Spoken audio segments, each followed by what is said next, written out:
Hi everybody, back at UVA for our two-part interview with Hadestown for Broadway Talks Back.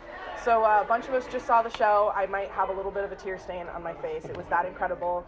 So I have a couple of the cast members here, and if you guys want to just introduce yourself and then tell us what role you play in the show. Sure. I'm Ahmad Simmons. I play one of the workers, and I understudy Orpheus and Hermes. Hi, I'm Jewelle Blackman. I play one of the fates, the fate of death, Atropa. And I'm Reid. I'm the dance captain, and I cover Hades and Hermes. Awesome. So if you guys just want to tell us a little bit about how you got involved in the show, like what was your journey like with that, especially with the multiple iterations of kind of the show being played around the world. You've been involved the longest, right? Yeah. Yes, I'll go first. So I got involved with Hadestown when they did it in Edmonton in 2017. I submitted and managed to get cast, which is fantastic. And in that version, which is a very different version from what we have now, I actually was the fate who played the violin. Okay. Which was cool. Wow. Yeah. And then they went to the National in London. I had nothing to do with that. And then I got a call asking me to submit for Broadway.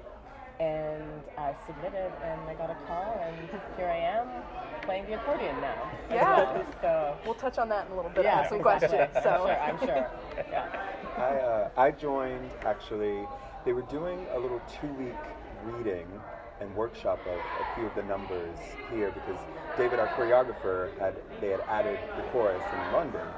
And so they were wanting to see kind of where that fit and how they wanted to do that. So they did a 2-week thing in June of last year that I joined for. That's awesome. And then when auditions came around, again, I was like, oh my God, I love it so much, I have to do it. Yeah. So then I had an appointment for it. And yeah. That's awesome. Yeah. So. Yeah. I joined just for Broadway rehearsals. Chris Sullivan, who's a friend who'd done the New York Theater Workshop version of it, okay. And so I'd heard some of the songs, and I happened to be working with Rachel this past fall on another project, and the submissions and breakdown came out for it, and I was like, yeah, I think this is the show I need to, and I couldn't stop listening to the music, so auditioned then, and found out, I guess, mid-January that I was going to be doing it, and we started rehearsals at the beginning of February. That's a quick turnaround, pretty much. It's a quick turnaround. Yeah. So going back to the accordion, so did you have to learn the accordion for the show? I did. I had to learn. Okay. So when I got the call from my agent, she said, "Well, you're getting an offer for Hadestown." I was like, "Yes, amazing." And they want you to play the accordion. I said, "That must be a mistake. You need to go back and talk to them because I'm pretty sure they just made an error." And then we didn't talk about it for 2 weeks, and then I'm like, "So it's right? I'm playing the violin." She's like, "No, Jewelle. Liam, the music director, believes you can learn the accordion." So A little different. slightly different, but I play the piano, so I guess he Okay. took into consideration the fact that I have that skill set as Sure. well, which, yes. Wow. It's still different, going like this and this, but yeah, and so I kind of self-taught. I would come early before rehearsal, started about half an hour before, and practice. Wow. Yeah. So did you have any training on violin when you did it in the Edmonton? Oh, well, I'm a trained violinist. I've been Okay, playing the violin cool. since I was 8 years old, so it was very easy to just... I play viola, so I lovely. relate. Yeah. So I That's very much awesome. appreciate the strings. Yeah. But if you guys could talk a little bit about how important the workers' chorus is in the background and things that really, and the fates kind of bring it all together. So if you could talk about how you feel the importance of the role that you specifically play, in addition to obviously the leads, that people kind of what you feel like that resonates with the audience and how that enhances the story. Yeah, I think a large part of it is it really is about continually setting the scene and resetting the scene. So it's not just about the important words that you hear, but you really are hearing the texture of everybody's voices. You're getting the texture of all of the storytelling. So when you hear of you're going to see her journey and what she's kind of been through, it's like you get a bit of the texture around that as well. So it's not just her, but you get to see the flowers, you get to feel the wind, you get to see all these moments, so that you just add layer upon layer to the actual storytelling. It's amazing. It was amazing watching our creative team. So Rachel Chapkin, our director, and David Newman, our choreographer, Liam Robinson, our musical director, as well as our Rachel Halk, our set designer, and our lighting, and everyone, how they work together, and the way they were able to fold in each of those layers to the story, to Aeneas' story, is the same way I think it happens with each member of this cast. Everyone has their own layer that they add to the story of Hades and Persephone and that love, and then the story of Orpheus and Eurydice and their love, and then you have Hermes and the Fates adding in another layer, and then you have these workers who are really the meat of what's happening. Right. They tell you where we are and how grounded we are and how serious this is or not serious this moment is. Yeah, I would say that the workers definitely, I always say they play the everyman, and what's brilliant about the way it's directed is that we are automatically and initially connected to you, the audience. The way the story is set up is so that you see that we are watching the story unfold to start, as are you, right? Yeah. So it connects us as the everyman. But then, as the story unfolds, you see we play the stakes. You see how high the stakes are that Orpheus gets out, because it's us. It's not just his love, right? It's the whole community. It's like he's leading the revolution, and you see the revolution and the rebellion through us, right? Through the workers, also through you. So it connects that full circle of people in charge that way. It broke my heart even more. Like you see, everybody knows the tale. It's not really a spoiler, but when you see him turn around, and it's not just her, and I think people forget that, and then you just see everybody else's heartbreak behind it. For me, that was like, I was crying, I was sad, and then that really just kind of made the story even that much sadder to see that. We're there together. Yeah. The fates, sometimes I find them hard to explain. But they're kind of these all-knowing creatures, somewhat of a liaison between Hermes and the fates, and we basically help to push the story along. We set up all these obstacles in front of Eurydice, and so how do I explain that?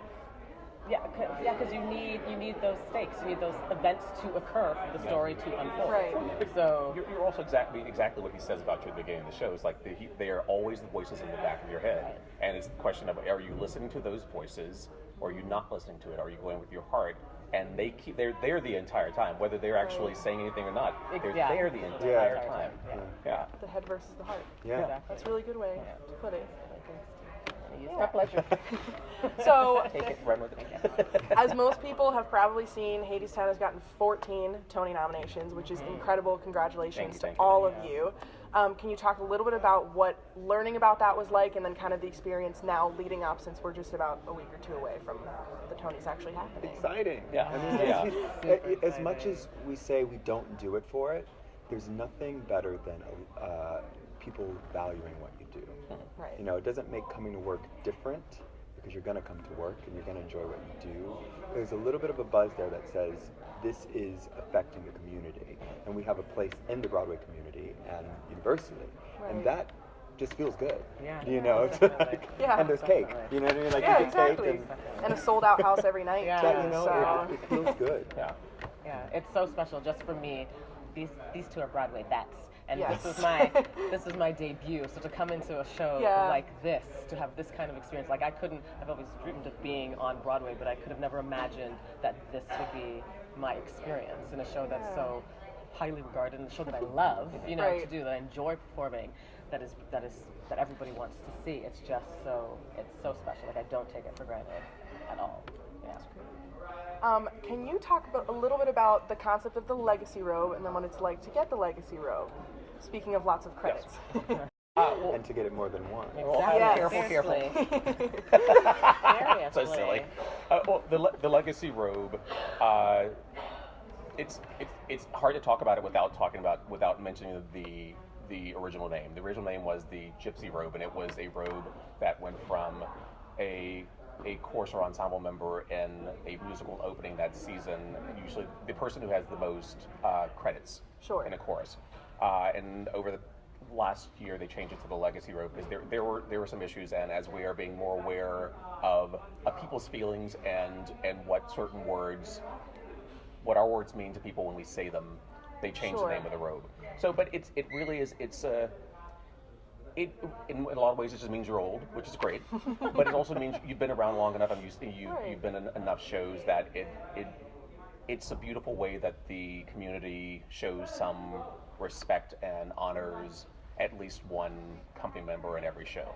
And and for most shows, like, you know, it's on opening night, it's the Legacy Robe recipient, but also you get to talk about the people who are having their debut. So there's always that moment as well. So it's, you know, those who are new to Broadway and those who've been around a little longer. And it really, it's as Ahmad said, I have gotten it two and a half times. 2.5. Well, because I got it for Wedding Singer, and then I was supposed to get it for After Midnight, and I said I didn't want to accept it because there was someone else in the show who really wanted it, and she had not had a chance to get one yet. And so I was fine with her getting it. So, but yeah, it's awesome. I mean, it's a beautiful thing, and it's a way that we show respect to the members, I think, of our community that there's not an award for them. Sure. It gives us, like, someone like me who's still new or to the game, something to aspire to. You know, seeing that, I mean, it's still a big deal. You know what I mean? Like, someone like T is really setting the bar for people like me and us to, like, say, yeah, like, keep going. You can keep doing this. You can make your life of your work. Well, that's very true, because I mean, I more and more these days, like, you find people come and they'll do one show or two shows, and it's like, and I'm going on to something else, and fewer and fewer theater lifers. And this, I mean, you spend so much time preparing to do this, to come and do one show and then feel like it's like, I mean, it's a lot of work. It's a lot of work. It's a lot of wear and tear on your body. It's a lot of emotional and psychological warfare to know that for every 10 auditions that you do, you're probably going to book one of those. And your skin has to stay thick, but you also have to be able to shed that thick skin so that you can show your heart when you need to. So it's a lot of extra to know that you're really planning on having this as that life. Yeah. And then you get to do something like this, and then you get which to resonates with everybody. So I mean, that must be so rewarding. But can you guys talk about maybe either your favorite song to perform or watch if there's a song that you enjoy, especially since we see most people just sitting and observing at some point in the show? That's easy for me. Wait for Me is, I think, the rest it before the song proper is one of the most profound things I think has ever been written, and the truest thing I've ever heard. You know, when Hermes sets it up, talking about doubt and how that's what you have to look out for. That's my favorite song to sing. My favorite song to hear is a tie between Chips, when the chips are down, because they just give me everything I need out of that moment. I know. And All I've Ever Known, because I need it to be my wedding song. Like, it has to just, Oh, for sure. For sure. Yeah. For me, performing Chips is the ultimate. Yeah. Like, I have so much fun. The 3-part harmony. Every time. Yeah, it's just nothing like that. And then watching, it's actually a moment in All I've Ever Known. It's after they've consummated their union, and they both lie down on the ground, and Reid is just, he smiles.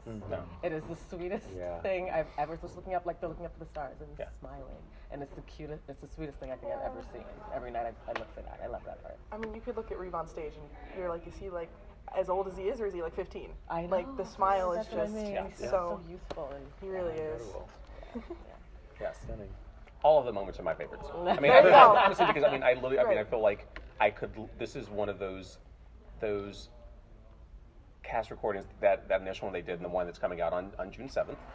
Everybody get that. It's like I could listen to this music all the time. I think that what Anais has written is going to be life changing. I really feel like she should be the poet laureate of Broadway this season, because what she has written is so outstanding, and the loving care that she's taken with every phrase is really special. Yeah. Especially over all the iterations of her doing it just as her own album, and then obviously pouring her own heart into that, and then making it a show and really seeing all the colors unfold. I think that's what resonates with the fans a lot. Like myself finding it a couple months ago, really listening to that and then getting to see where it's been up into the staging obviously today. It's such a beautiful journey. But it's not always beautiful. So do you guys have any fun, like, on stage moments or like funny things that you can share that maybe like mishaps, maybe, if you will? Oh, something happened today to me that was... Oh, really? That has never happened ever, but today it happened. So there's a moment in Wedding Song where we have the tables. David has this like googly goggly cinematic with the tables and chairs. So Tim and I, we lift the table and we come down and bring it to the floor. And today, out of all days, we do the swoop of the table, and as I'm bringing it down, the leg goes into my jacket pocket. Oh my God! No. How did you not see that? That has never happened before.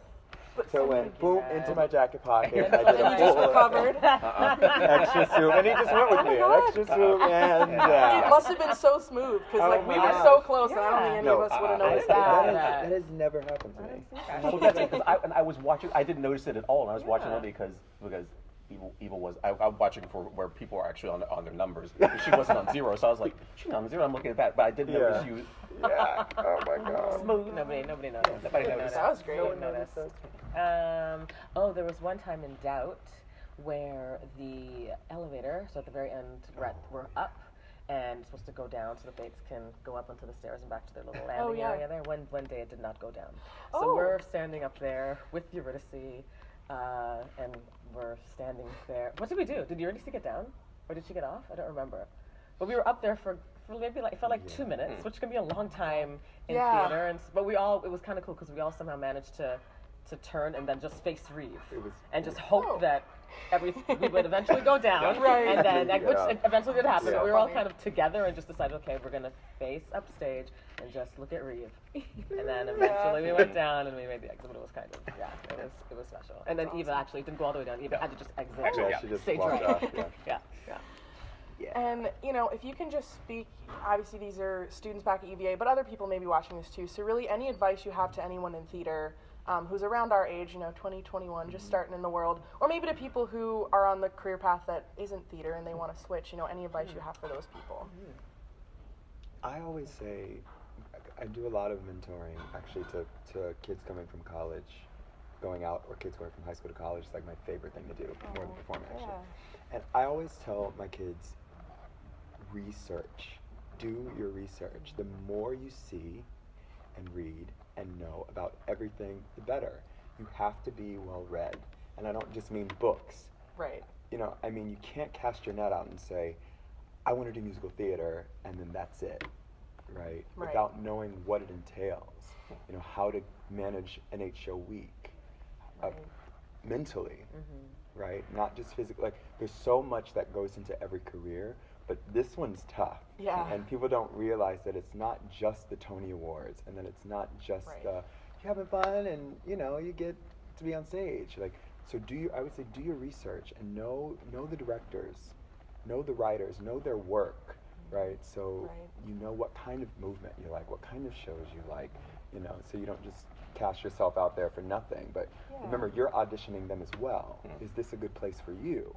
Right. Are you going to be happy here? Not just, am I talented enough for them? Right. That's really important to me. I teach my kids that all the time. Yeah, definitely. For me, I would say be versatile. Yes, study, be a great singer, actor, dancer, but taking those lessons or having band in grade 4 where you started playing the saxophone or something, just those kind of random things. Keep up, I think, with musical instruments because it is such an asset, especially the way people are writing shows these days. For actors to also be able to play an instrument is a special thing to have, and you'll only have more opportunities, I believe. So be versatile. I would say be very versatile. I agree with all that, and along with what Ahmad is saying, I think the idea of you have to live life. So you have to make sure that you're experiencing things and finding love and having your heart broken and being able to cry and laugh and spend time with friends. So you have memories to build upon when you're looking at a script or reading a script and you're seeing all of a sudden this character has gone through something. You want to have been able to say that I've gone through some things so that you have experiences under your belt. So whatever that is, if you're spending time and you're focused on musical theater in college, that's great. But while you're doing that, you need to get out and live life as well. You need to look at people on the subway. You need to be able to laugh and cry and have all these moments. I think the biggest thing for me is like you have to live some life and not feel like you need to be boxed in and just this. But you do have to you have to know who the people you're working with. Don't be afraid of Googling and when you know someone's name but you don't know what they've done, Google and see who they are. and then watch some YouTube clips of who they are and or what their work is. I mean, honestly, for this show, it's like I hadn't worked with David before, and I saw his name, so I YouTube to see some of his choreography. It's like, oh. I love the way this man moves. So it wasn't a going in blind and not having any idea, but you wanna equip yourself for the tasks ahead. Yeah. Incredible advice, and I know everybody appreciates it. And one last question: if you could play any other character in the show, what would it be and why? Side Just pony. a couple sentences. Yes. Fate number 4, side Fate pony. number 4. There you go. Side pony. Done. Just add it in the show. Side pony. Persephone, but there's something about Hades. Like Hades is very, yeah. I would definitely say Persephone. Yeah. Yeah. That's Makes one sense. that I'd love to play. Wouldn't we all want to be Amber Gray? Oh. Really? Well, yes. Love it. Well, thank you guys so much. Seriously, this has been so incredible. The show was awesome. Thank you for taking the time. Congratulations again on all of the success of the show. And everybody, if you can get tickets, come see Hadestown before it becomes impossible to get tickets. So thanks again, everyone. We'll see you soon. Thank you. Bye.